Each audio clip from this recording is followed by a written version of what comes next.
Please take a minute or two at the beginning to look around and say hello to the people around you. If it's somebody you know, that's great. If you don't know, introduce yourself.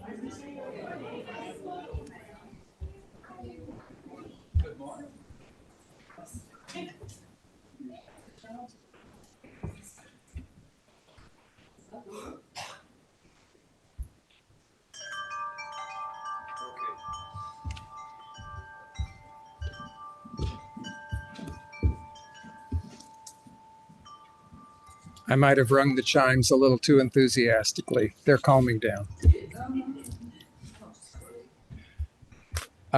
Welcome this morning. My name is Todd Zagorek. My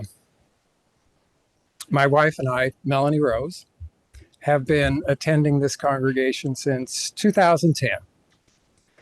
And this is my first time doing this. I've never done this before, so please temper your expectations.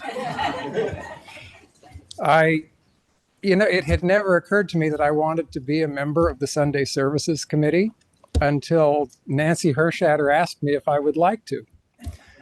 And it surprised me, but I thought immediately, yeah, that would be fun and interesting. And it has been. So just think about that for a second. There are lots of committees and there are lots of groups connected to this congregation. Don't hesitate to get involved because you might find that it's a lot of fun. And we need people to keep the congregation moving and to stay organized and to have activities. So anyway, get involved. So, turn off your phones. We start off on a very friendly note. I, however, will not be turning off my phone because I will need this during the milestones segment. I have a script. This congregation, the Unitarian Universalist Congregation of Danbury, has been meeting for over 200 years. And we like to respectfully acknowledge during our services that this building is in fact standing on land that was previously the traditional land of the Pagasit people. I'm really glad you could all join us here this morning. There wouldn't be a congregation without you. Thank you for coming. If you are new to the congregation, if this is your first time, and if you feel comfortable, please stand and introduce yourself. Is there anyone here who is here for the first time who would like to introduce yourself? Please. Yes, I'm Brenda London. This is my husband, Richard Embry. And we're Unitarians but live in Ecuador and are visiting our son. First time we've seen our granddaughters in 15 months. Oh, that's exciting. That's exciting. Welcome. Happy that you're here. Anyone else?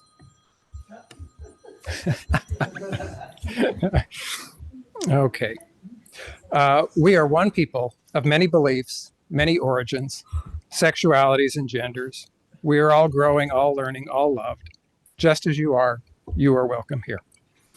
We have a few announcements, and I would encourage you to read those in the order of service and to take it home with you as a reminder of things that are going to be taking place during the week. Today, we welcome Turner Bridgeforth as our service presenter. Turner is an aspirant UU minister seeking candidacy with the UUA and a recent divinity school graduate. He lives with his wife and 2 sons in Massachusetts, and we're very grateful to have him with us today. We do have a few announcements. Later today, there will be a concert here at 4 o'clock. This is the Music at the Ridge concert series. And if you've attended any of these once monthly concerts, they're really good. They're a lot of fun. The music is great. The quality is very high. Nancy Hershatter and Jerry have done a lot of work to put this together. I know Nancy's out of town this weekend, but Jerry will be managing it. I'm looking forward to it. The group is called Mad Agnes. It is a trio. And if you want to go home and get a preview, you can look at madagnes.com.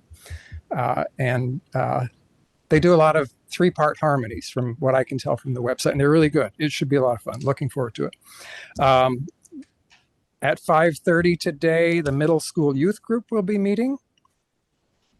Then on this Tuesday, one thing to remember about this Tuesday, municipal elections. So don't miss that. Whether you're Danbury, Ridgefield, any of the surrounding communities, make sure that you show up for your municipal elections. It's very important. I won't tell you who to vote for. Just show up and do your civic duty. Speaking will meet at 7 p.m. tonight on Zoom. Or not tonight, sorry, Tuesday. That's Tuesday as well. The knitting ministry will meet Tuesday at 10 a.m.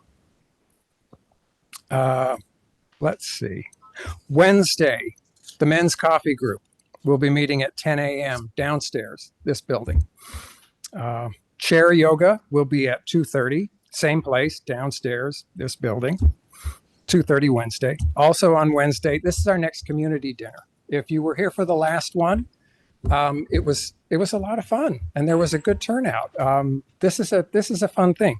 Please RSVP on the Sign Up Genius that you'll find in your email. Starts at 6:00. It'll be pasta. We'll have a guest speaker from the Hindu group that use this space on, I think it's Thursday nights, and it should be really interesting. The dinner is being sponsored by the Children, Youth, and Family Ministry Team, otherwise known as the REMT, and we appreciate their sponsorship of the dinner. That would be another team that you could volunteer for if you felt so inclined. And then the choir will rehearse at 7:30 p.m. on Wednesday. Then, let's see, on skipping to Saturday, November 11th, at 6:30, Suze Shaner and Dan Brodak sponsor the Movies with a Message program, where you come in and you watch a couple of short films and then talk about them. Those are a lot of fun. That's it for the week until next Sunday, when Reverend Tony Lorenzen returns, and he will be delivering a sermon called A Generous View of History. I understand there will be cornbread and cider served. So if that's an incentive for you, then please show up next week. And then at Donna Lawrence's home next week at 3:00, there will be a meeting of the Danbury chapter of Together Women Rise, where Marianne Kula will lead a discussion about, a project in Pakistan, and it's called Kavish, Girl Rising in Pakistan. And there's more information in the order of service. So that should be very interesting. There's other important things to keep in mind. The theme for the month is generosity. And in keeping with that theme, there are some notes in the order of service about opportunities to be generous. We will be once again doing the mitten tree this year. Every year around the holiday season, we have the mitten tree. So watch for that. It will be appearing out in the lobby in the coming weeks, and there will be an opportunity then to take a mitten from the tree. That mitten will tell you what kind of a gift has been requested. You take your mitten home as a reminder, you get the gift, and then you bring it back. It's a fun holiday tradition. Also, remember that every week we are collecting non-perishable food donations on Sunday mornings. Please remember that, because it's really appreciated. And another one that I think is really important, Yvonne Ruddy-Stein is collecting books for patients at the Harold Lever Regional Cancer Center. People come in for their treatments, for their infusions, and they're there for a long time.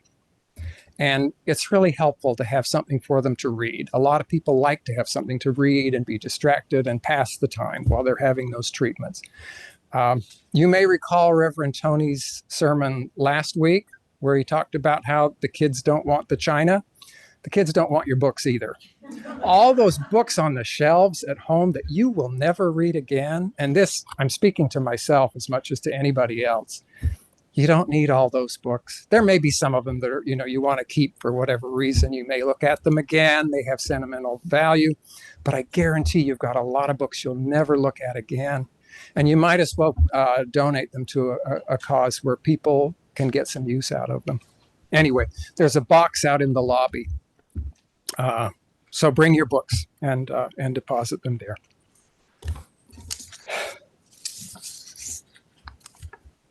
And now, if you would join me in the lighting of the chalice, and with our chalice affirmation, which should appear on the screen.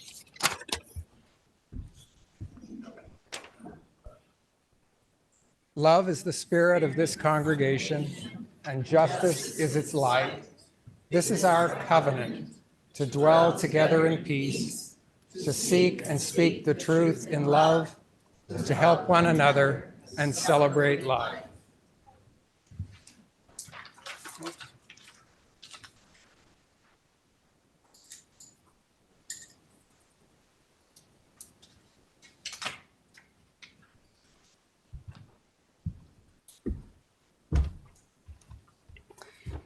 And please rise now as you are able, if you would like to, and join in our hymn of welcome number 402. From You I Receive.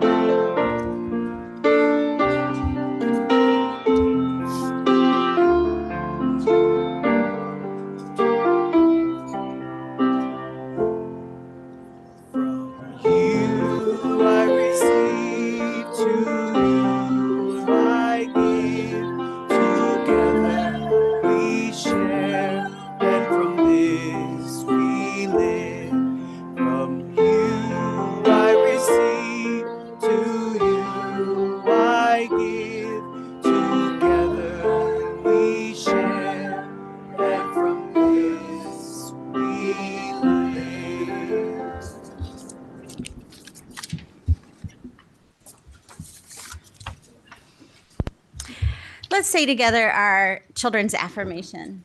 The words are on the screen. We are Unitarian Universalists. We are people with open minds, loving hearts, and helping hands.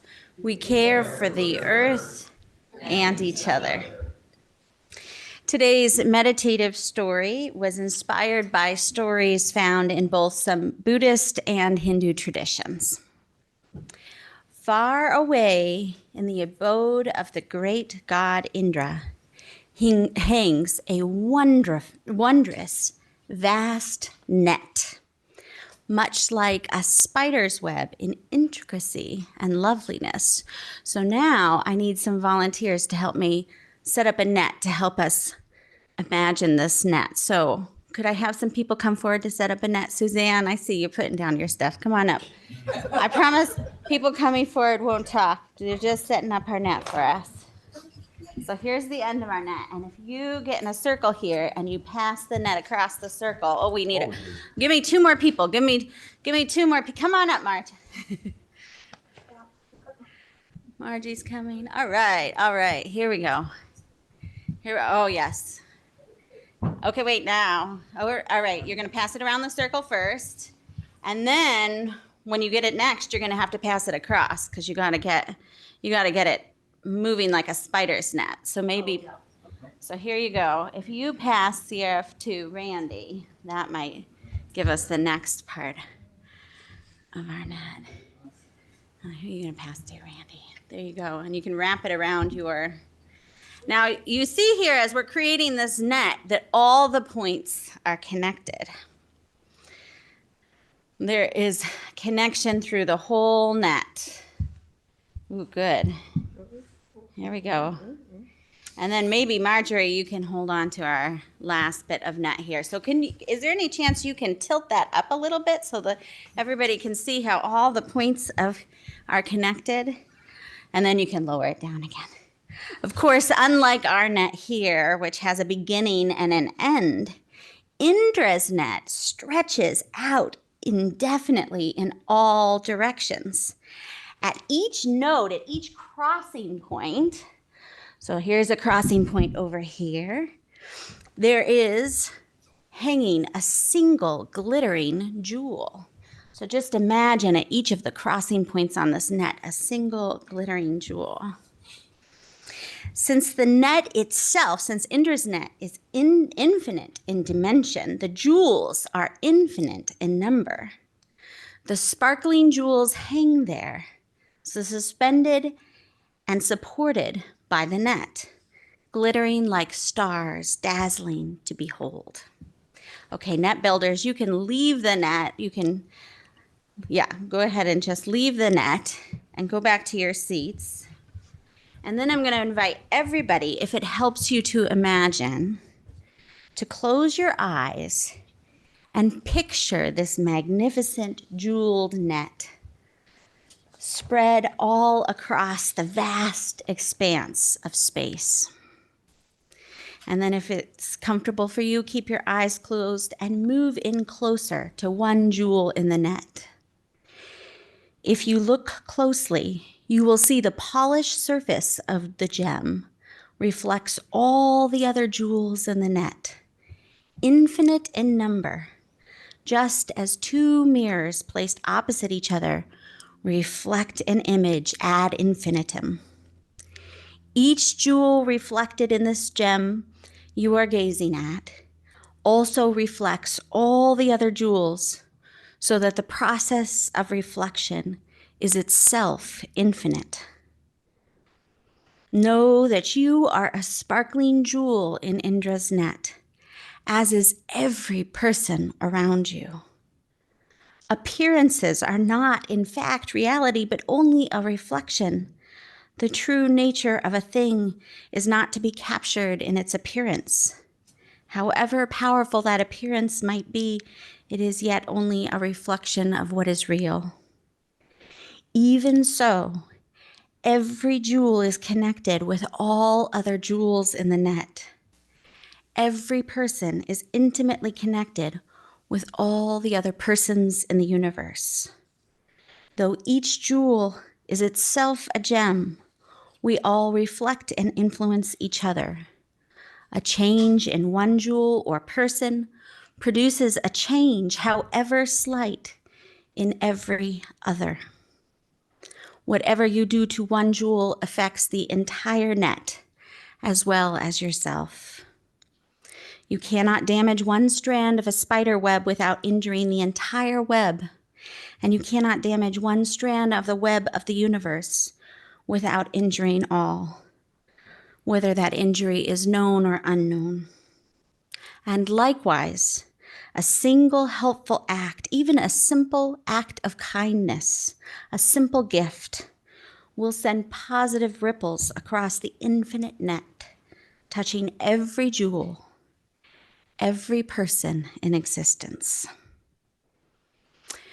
I wonder what gifts you might imagine giving in the web. So ends the story. And now I invite any kids who want to come downstairs for programming to come with me. We'll sing This Little Light of Mine as we go.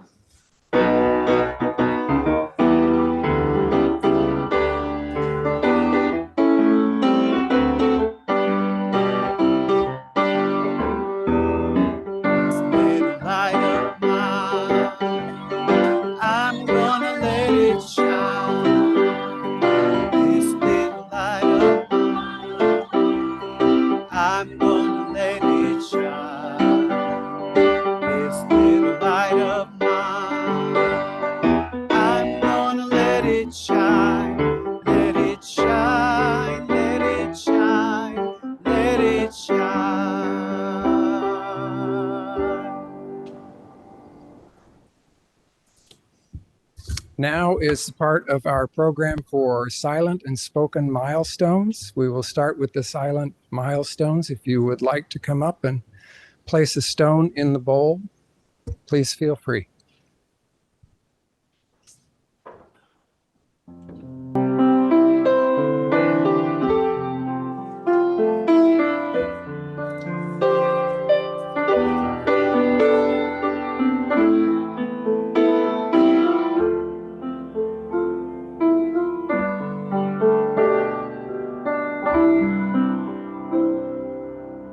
Spirit of light.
Morning. Our reading this morning comes from Matthew 5:38 through 45. And we join Jesus and his disciples during the Sermon in the Mount, already in progress. You have heard that it was said, eye for an eye and tooth for tooth. But I tell you, do not resist an evil person. If someone slaps you on the right cheek, turn to them to offer the other cheek also. And if anyone wants to sue you and take your shirt, hand over your coat as well. If anyone forces you to go 1 mile, go with them 2 miles.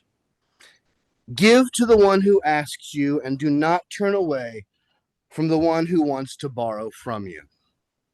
You have heard that it was said, love your neighbor and hate your enemy. But I tell you, love your enemies and pray for those who persecute you, that you may be the children of the divine universe, which causes the sun to rise on the evil and the good, and sends rain on the righteous and the unrighteous.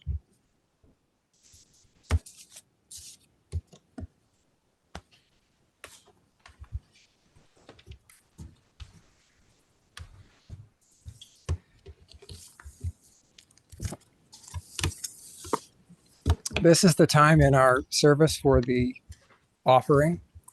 And before we do that, there's something I wanted to say, because I think it's in keeping with the theme for the month of generosity. It's just a little story I wanted to tell. A few years ago, our daughter Emily and some friends were going to a dance, and it was, I can't even remember now where it was, but it was in a town down on the Sound, maybe an hour and a half away. And so I drove her and her friends to this dance, deposited them there at the door. And of course, they didn't want me anywhere close by. So I had an evening to kill. I went to a local diner and I had dinner. And when it came time to pay the check, the waiter told me, "Oh, your check's already been paid." Somebody else at one of the other tables, a complete stranger, had paid my bill. I know I'm skinny, but I must really look like somebody who could use a meal, because this is not the first time this has ever happened to me. It happened, well, it's not the first time. It has happened before. And it's a reminder to me to be generous. So be generous. Look for opportunities. Thank you. Oh, let's see, I guess there are some details that I should share with you about the offertory. The offering plates will be passed here in the fellowship hall. You are also welcome to give electronically, and you can see the instructions up on the screen. You can use Simple Give. There's a QR code on the screen. You can click on the link in the Zoom, or you could mail a check to UUCD at 24 Clapboard Ridge Road in Danbury, 06811. And if you're visiting us for the first time, don't feel obligated to donate today. Not at all. Your presence here is your gift. So the offering will now be gratefully received. Thank you.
Good morning again.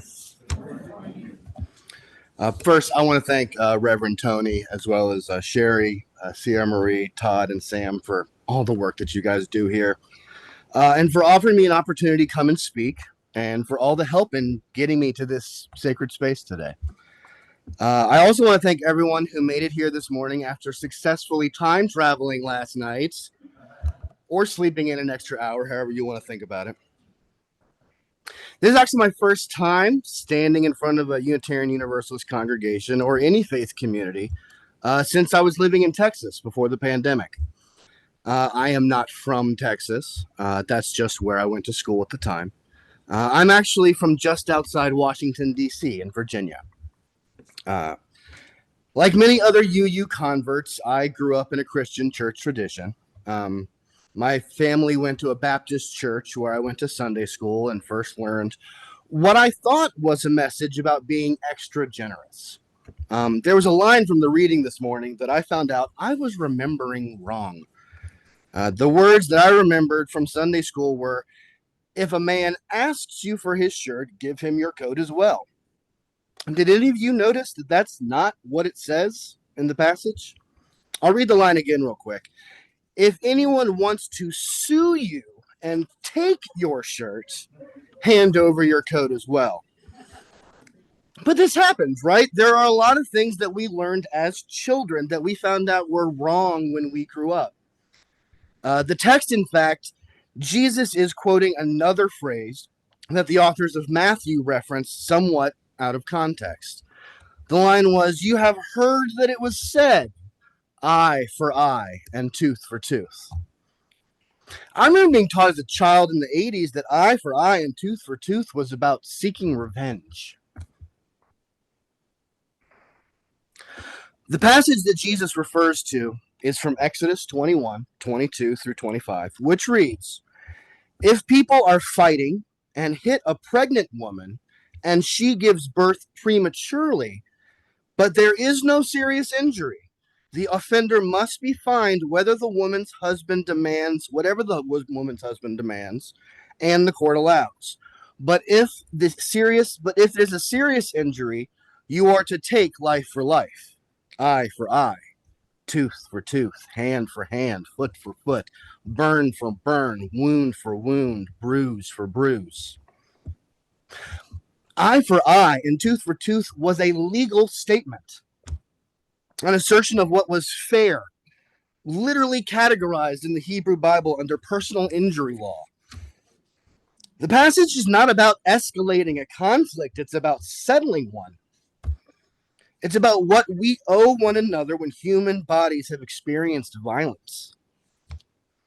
It's about how to make a deal and settle disputes between conflicting parties that lived long before the Sermon on the Mount was ever written. In the sermon, according to the authors of Matthew, Jesus, having just referenced the understood rules of fairness, perhaps is attempting to present a revolutionary idea about how people of faith could think about giving. Traditionally, those who worshipped at the temple in Israel had given a specific portion of what they had grown, raised, or made to the temple as a sacrifice to what they knew as God, what I think of as the divine or the universe. That was the one part of the reading where I changed the wording a little bit because I'd rather not use certain language. The temple priest distributed those sacrifices to people who were in need, and they lived off a portion for themselves, and they saved the rest for others in times of need and scarcity, and a little bit was sacrificed. That was the deal, the social contract between humanity and its creator. In Jesus' time, the social contract had changed. Rome had taken over politically, and they collected what they wanted from the authorities they oppressed and called it taxes for the empire. And in Israel, the authority was the temple. So the temple had to pay Rome. I can imagine wondering if the sacrifice I offered from the fruits of my labor, so that I could be at peace with my higher power and in harmony with my community, was petty commerce for the empirical overlords from another land. The traditional way of giving differed from the needs of the modern time. Jesus' response is not telling people to stop giving or tithing or paying taxes, but instead to give more. Perhaps to give away everything and be free of possessions. Perhaps to help those who are in the most need because they have the least. Or perhaps to compensate in a need in some yet unforeseen way.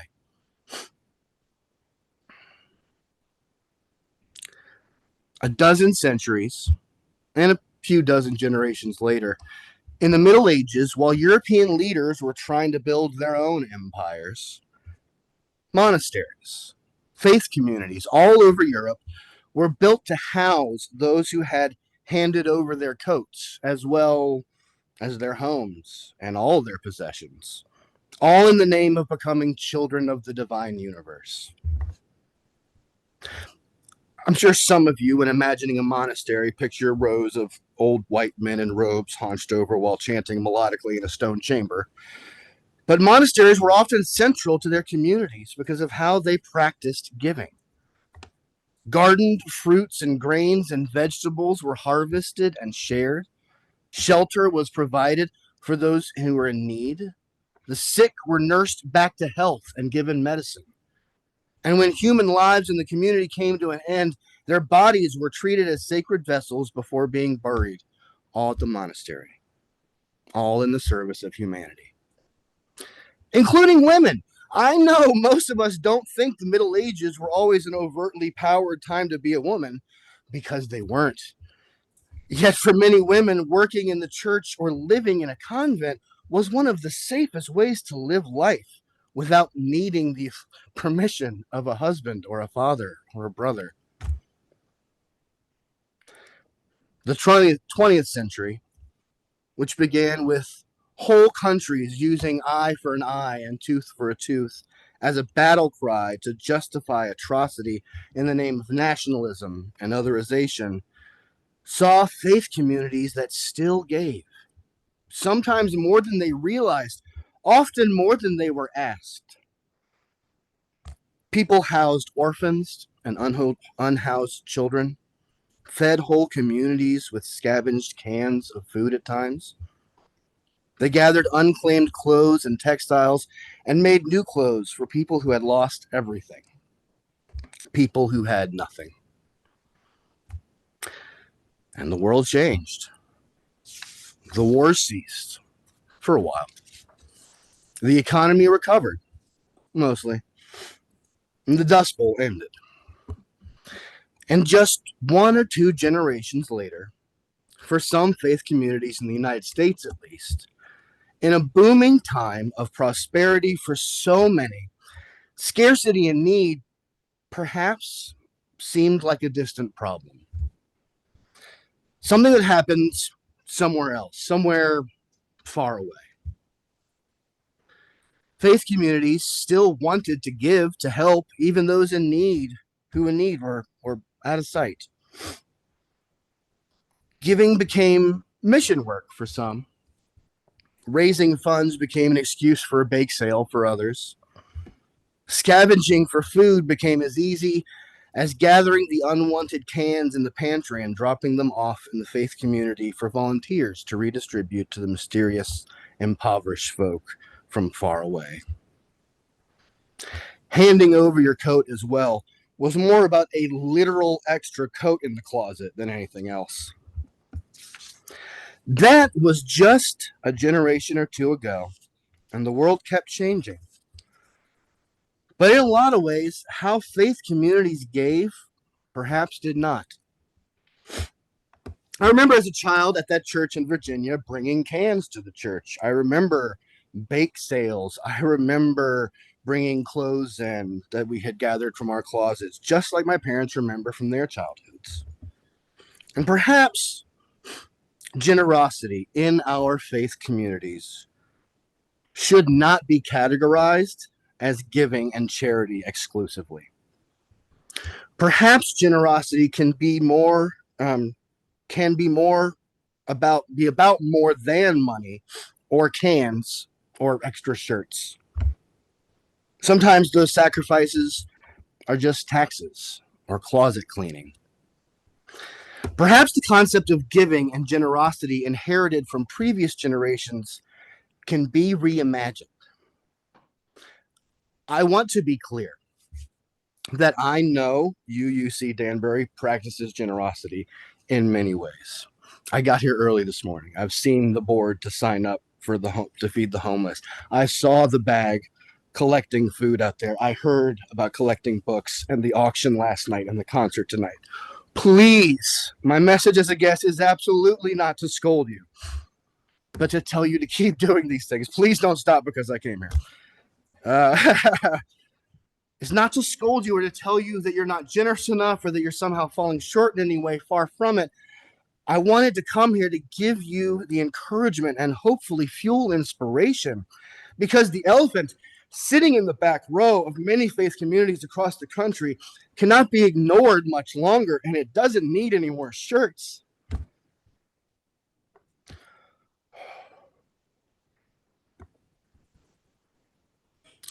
Faith communities are closing and declining at a shocking rate. The Baptist Church in Virginia, where I went to Sunday school and collected cans, will be closed in about 3 years if that community doesn't figure out how to develop funding differently.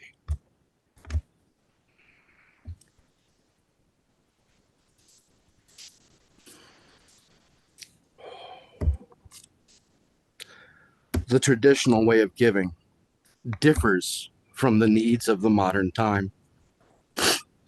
Humans tend to emulate what we believe, what we have faith in, and almost every religion encourages generosity.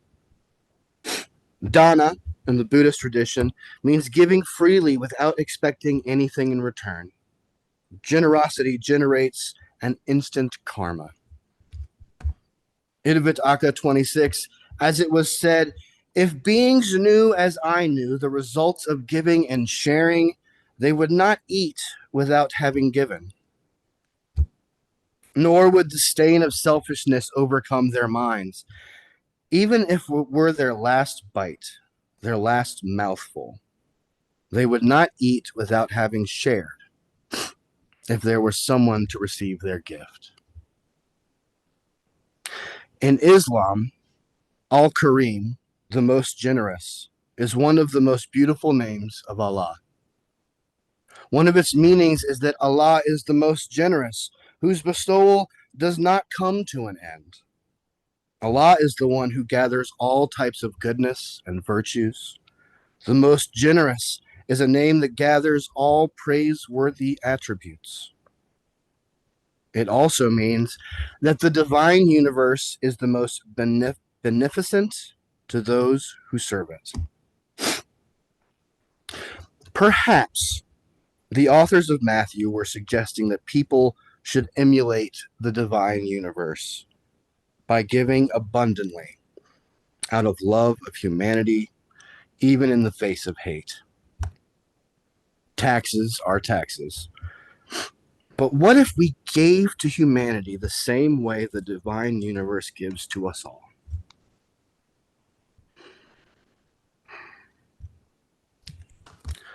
When we leave this place that we make sacred with our presence, perhaps when it gets dark around 5 p.m., and we turn on the various screens in our lives, our televisions, our computers, our phones, we're going to see an eye for an eye and a tooth for a tooth being used as a model for conflict.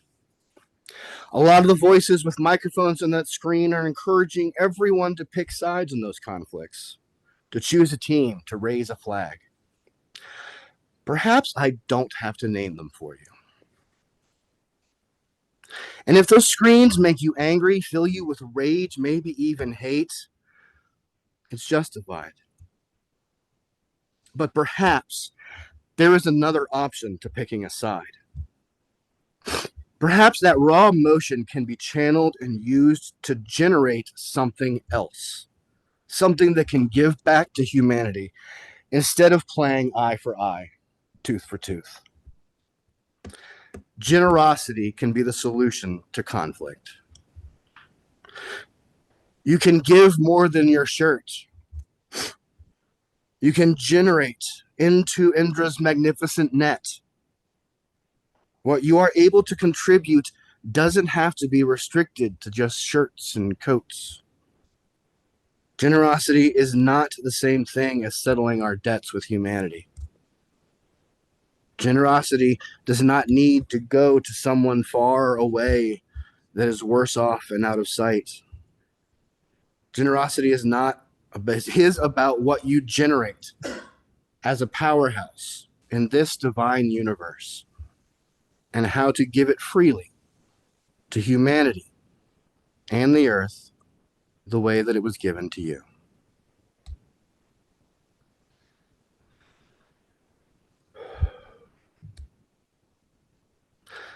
I'd like to invite you all to rise in body or spirit to sing our closing hymn today.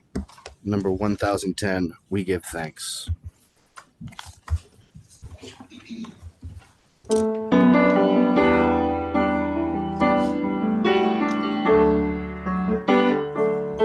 give thanks for this precious day, for all gathered here and those far away, for this time we share with love and care. We give thanks for this precious day. We give thanks for this precious day, for all gathered here and those far away, for this time we share with love and care. Give thanks for this precious day.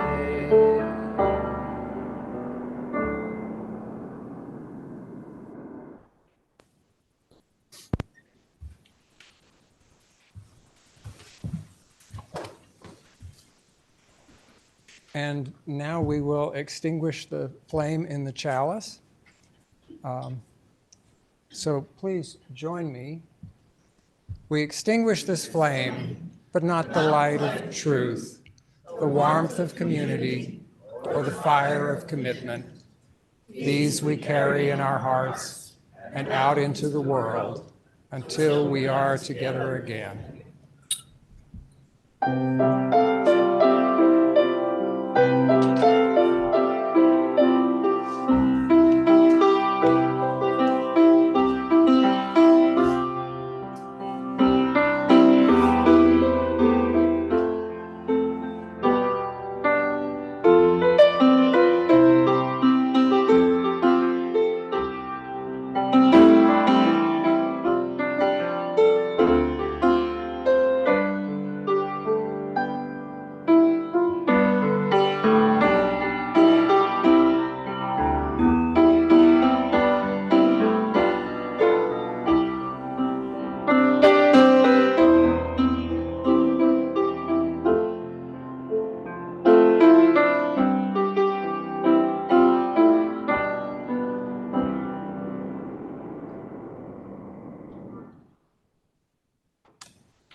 Thank you. Thank you, Jerry. Thank you, Turner. Thank you all for being here. That's our service for today.